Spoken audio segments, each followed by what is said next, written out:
Precedente, doctrina, probable y jurisprudencia por un lado son dos conceptos distintos. Jurisprudencia es las decisiones de los jueces en últimas, eso es lo que es la jurisprudencia. Y dentro de la jurisprudencia nosotros podemos encontrar precedentes o podemos tratar de identificar doctrina probable. El precedente es una técnica de identificación de reglas jurisprudenciales.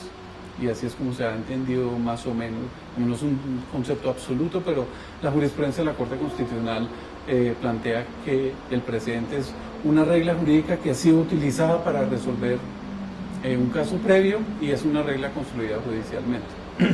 La doctrina probable, por su parte, es una construcción dentro de la tradición jurídica colombiana, dentro de la jurisprudencia de la Corte Suprema de Justicia y que ahora se ha extendido en otros escenarios, que se basa no en la idea de una regla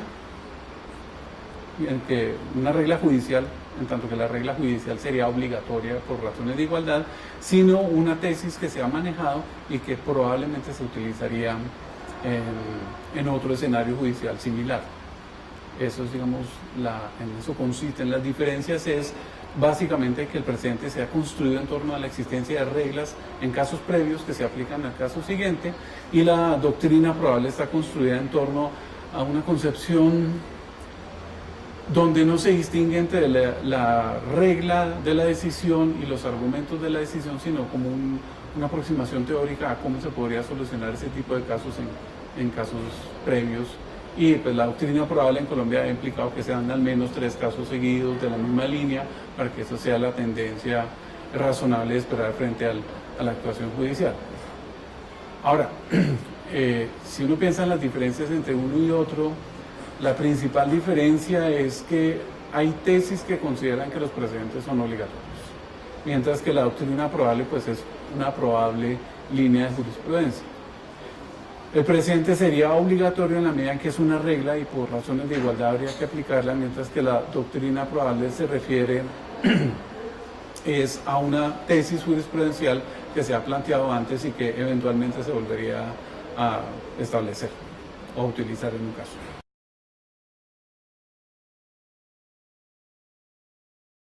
Una línea jurisprudencial, pues normalmente las líneas jurisprudenciales se han entendido a partir de los precedentes de las reglas que se han aplicado para solucionar un conflicto jurídico determinado.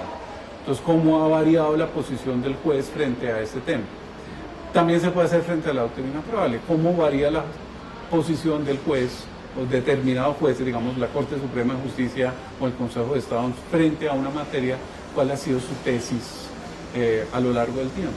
Entonces, por ejemplo, en materia de consumo de estupefacientes y cómo se considera cualquier conducta que implique un poquito más de la dosis personal, pues hay una variación de la jurisprudencia, considerándolo en algunos casos como una conducta punible, en otros casos una conducta no punible, y eso va variando.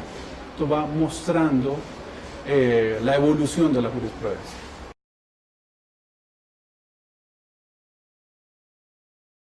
Sirve, yo creo, sí, tiene una utilidad directa y práctica, y es comprender cuál es el estado actual del debate, que ese es, digamos, el interés principal, saber hoy en día cuál es la tesis del juez, bien sea como precedente o como doctrina probable. Si yo sé que en este momento la tesis del Consejo de Estado frente a un tema ambiental es X, pues, y yo voy a diseñar un litigio en temas ambientales, pues me toca tener en cuenta esa posición judicial.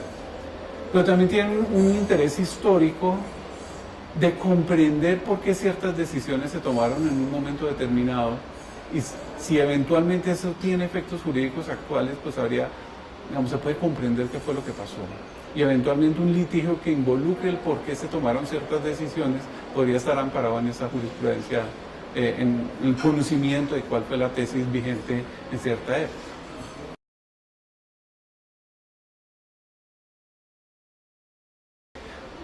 Yo creo que hay muchas cosas. Yo creo que un consejo básico es que tomen el tiempo para comprender el caso. ¿Sí?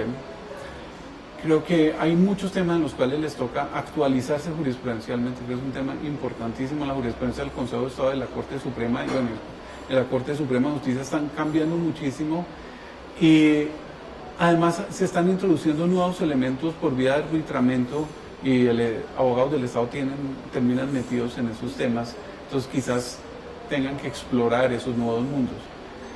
Y otro consejo que yo les daría es